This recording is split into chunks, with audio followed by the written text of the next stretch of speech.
तारीख 6 अप्रैल 2025, तिथि रामनवमी, हिंदुओं का महापर्व। और उस दिन एक दरिंदा रूपी चाचा सोमेश यादव, जो कि अपने ही भतीजे के साथ दरिंदगी करता है, उसकी दरिंदगी ने इंसानियत और हैवानियत के बीच की लाइन को मिटा दिया। दरिंदगी इस कदर कि एक मासूम बच्ची ने रामनवमी के दिन अपने प्राण त्याग दिए।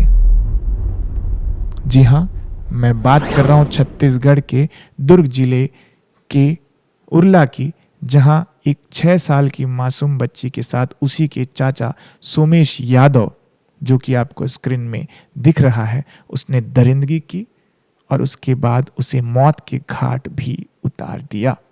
मैं रोहित सोनी पब्लिक स्वर के साथ आपको पूरी कहानी बयां करूंगा सिलसिलेवार कि आखिर कब, कहां, कैसे, क्या हुआ और उसके बाद इन 10 दिनों में छत्तीसगढ़ का माहौल क्या रहा और आखिरकार परिणाम क्या होगा और अब आरोपी को क्या कुछ सजा मिलेगी।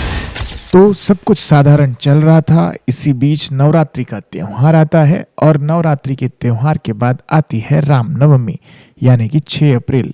इसी वर्ष के जब 6 अप्रैल में रामनवमी का दिन आता है, तो एक साधारण बच्ची दुर्ग के उरला क्षेत्र में अपने दोस्तों के साथ खेलती रहती है। उसी दरमियान उसे कन्या भोज के लिए बुलाया जाता है। इस समय अमूमन सभी कन्या भोज के लिए 9 कन्याओं को अपने घर में भोजन कराते हैं। अब किसे पता था कि कन्या भोज का जो दिन रहेगा वो छत्तीसगढ़ में काले अक्षरों से लिखा जाएगा। मैं बात कर रहा हूं, आप सभी को पता है, छत्तीसगढ़ के दुर्ग की, जहां जब कन्या भोज के लिए एक बच्ची को बुलाया जाता है, उसके बाद में वो बच्ची कहीं ना कहीं गायब हो जाती है और घर वालों को इसकी कानो कान खबर भी नहीं होती है। जब बच्ची गायब होती है, इसकी सूचना घर वालों को तब मिलती है जब कुछ देर बाद शाम होती है और शाम के बाद बच्ची का अता पता नहीं होता। लोग इधर उधर अफरा तफरी मच जाती है, लोग ढूंढने लग जाते हैं कि आखिर बच्ची गई तो गई कहां। इसी दरमियान जब सारे लोग डरे होते हैं, अचानक से एक और खबर आती है कि एक छोटी बच्ची की लाश गाड़ी में पाई गई है। गाड़ी का फोटो आप स्क्रीन में देख सकते हैं। जैसे ही गाड़ी में बच्ची का शव मिलता है, सभी जगह पर अफरा तफरी मच जाती है, हड़कंप मच जाता है। और जब वहां पे लोगों को मालूम चलता है कि ये वही बच्ची का शव है जिसे सब ढूंढ रहे थे, तो लोग वहां पे उग्र हो जाते हैं और उस गाड़ी के मालिक के घर को भी आग के हवाले कर दिया जाता है, जिसे बादल का जीजा भी बताया गया है। अब जब पता चला कि बच्ची का शव वहां मिला, उसके बाद से ही पुलिस कहीं ना कहीं एक्शन में आ जाती है और थोड़ी ही देर बाद चाचा को आरोपी बनाकर पेश कर दिया जाता है।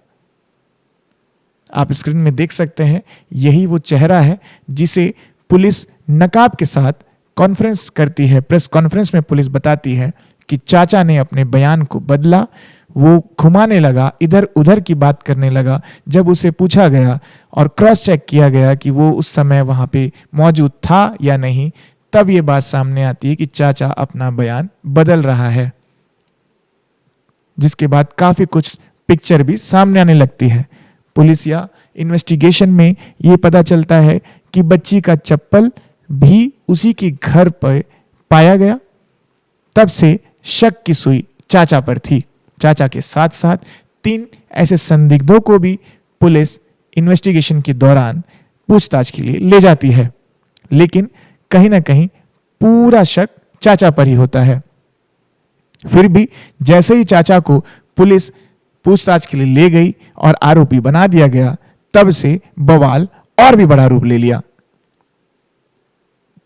उसके बाद से ही जब घर वाले जब सामने आए, मीडिया के सामने आए, तमाम पेपरों में, मीडिया चैनलों में हर दिन ये चलने लगा कि नहीं भाई, चाचा तो आरोपी है ही नहीं, दरअसल ये पुलिस के दबाव में ही सब कुछ हो रहा है और पुलिस ने ही पूरे केस को घुमा दिया है। राजनीतिक संगठन, राजनीतिक दल के अलग अलग दल के नेता सामने आने लगे, परिवार से मिलने पहुंचे, अपनी अपनी हमदर्दी भी उन्होंने दिखाई और परिवार के कहने पर राजनीतिक दल ने भी पुलिस कार्रवाई पर शक किया। जब तक पूरी पिक्चर साफ नहीं हो जाती तब तक यह मुद्दा ऐसा गर्मा गया कि छत्तीसगढ़ में लगभग 6 अप्रैल से लेकर के आज 15 अप्रैल तक भी यह मामला उबाल मार रहा था। इन 15 दिनों में छत्तीसगढ़ का नाम अपराध के क्षेत्र में जब टॉप में था, सुर्खियों में था, 6 साल की बच्ची के साथ दुष्कर्म मामले में, तब सबकी निगाहें सिर्फ एक ही जगह थी, वो थी डीएनए रिपोर्ट। काफी कुछ विरोध प्रदर्शन हुआ। 15 दिनों तक पुलिस के लिए माहौल ऐसा था, मोहन नगर थाना जहां का ये मामला था वो भी छावनी में बदल चुका था। बीते 9 से 10 दिनों भी पुलिस के लिए भी यह आसान नहीं रहा। कहीं ना कहीं जो मामला मोहन नगर थाना का था वो भी कश्मकश भरा था। पूरा मोहन नगर थाना छावनी में बदल चुका था। सियासत गरमाई हुई थी।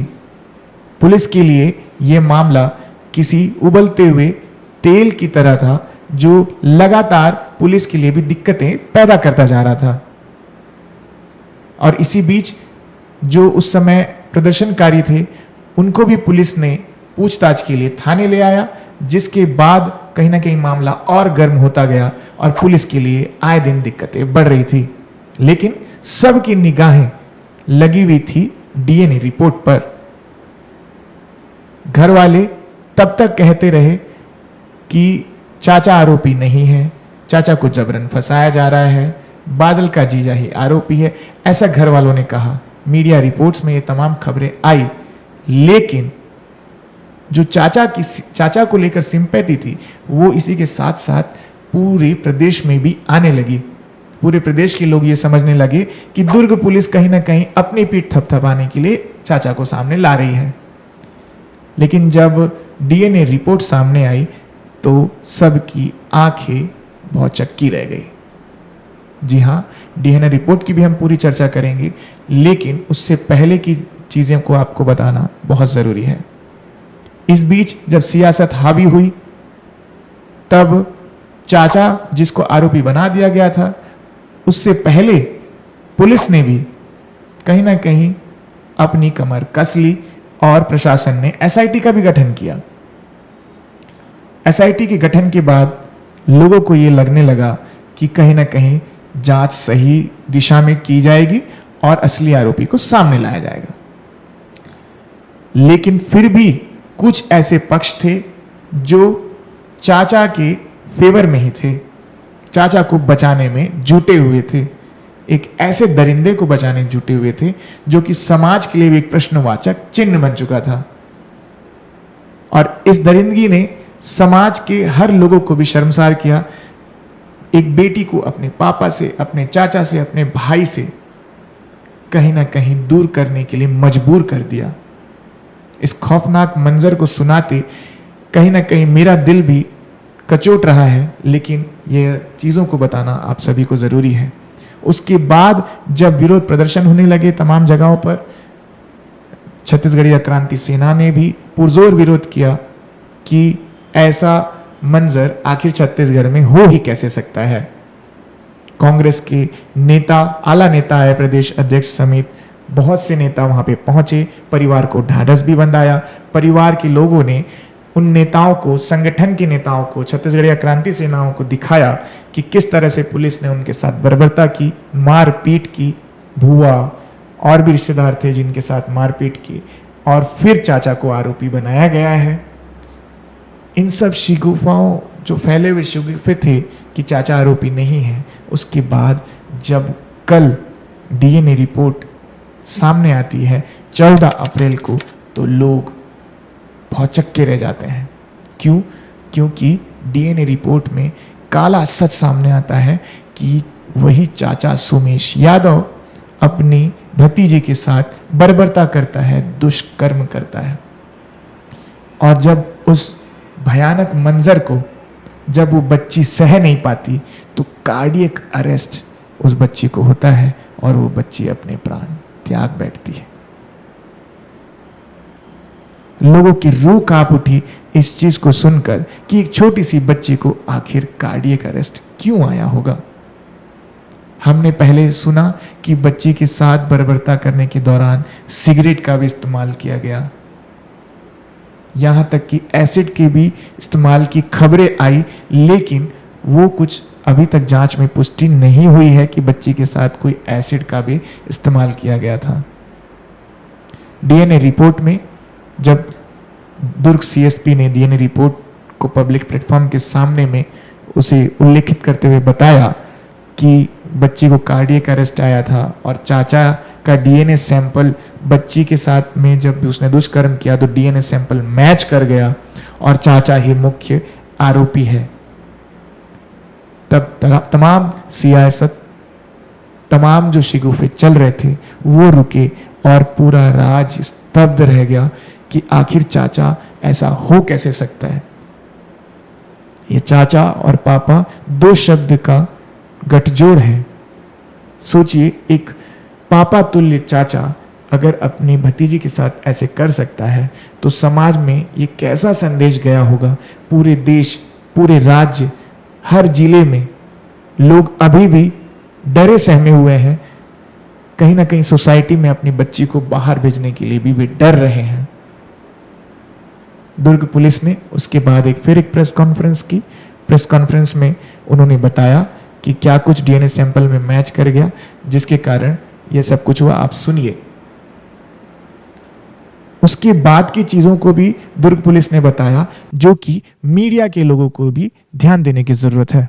दुर्ग पुलिस के एएसपी सुखनंदन राठौर ने बताया प्रेस कॉन्फ्रेंस में कि इस पॉक्सो एक्ट की इस कार्रवाई के दौरान कई ऐसे मीडिया संस्थान रहे, मीडिया के ऐसे बंधु रहे जो पॉक्सो एक्ट के उल्लंघन करते पाए गए क्योंकि उन्होंने बच्ची का नाम भी ले लिया जो कि नहीं लिया जाना चाहिए।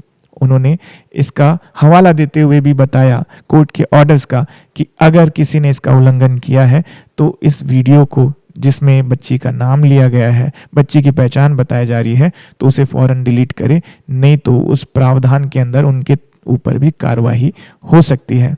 इस संवेदनशील मामले ने राज्य नहीं पूरे देश को झकझोर करके रख दिया है।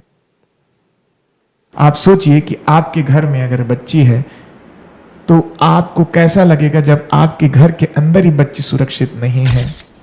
अब जब चाचा सोमेश यादव आरोपी बन के पूरी पिक्चर साफ हो चुकी है, पुलिस ने उस दरिंदे को सामने ला दिया है, तो लोगों का सवाल है कि आखिर उस पर कार्रवाई कब होगी, आखिर उसे फंदे पे कब लटकाया जाएगा। देश का आक्रोश आज भी जारी है। इसी बीच जो खबरें आ रही है वो यह है कि परिवार के लोग आज भी यही कह रहे हैं कि सीबीआई जांच हो, उच्च स्तरीय जांच हो। उन्होंने पुलिस पर भरोसा जताया है। भरोसा जताते हुए कहा है कि जांच के बाद अगर चाचा आरोपी पाया जाता है तो फांसी की उनकी मांग आज भी जारी रहेगी। लोग भी यही कह रहे हैं कि उस आरोपी को जल्द से जल्द फांसी दे दी जाए। लेकिन अब पुलिस का अपना एक सिस्टम है। पुलिस का कहना है कि जांच जल्द से जल्द जांच कर इसे फास्ट ट्रैक कोर्ट में डाल दिया गया है और उस आरोपी को कहीं ना कहीं कानून जल्द से जल्द कड़ी से कड़ी सजा देगा। तो देखने वाली बात यह है कि क्या ऐसे दरिंदों को, क्या पुलिस और कानून मिल करके कोई ऐसी कड़ी सजा दे सकता है जिसके बाद लोगों को लगे कि नहीं भाई बच्ची के साथ इंसाफ हुआ है। क्या उस बच्ची को इंसाफ मिलेगा या फिर हर बार की तरह कहीं ना कहीं इस मामले को भी तूल दे करके छोड़ दिया जाएगा, जो होता भी है अमूमन।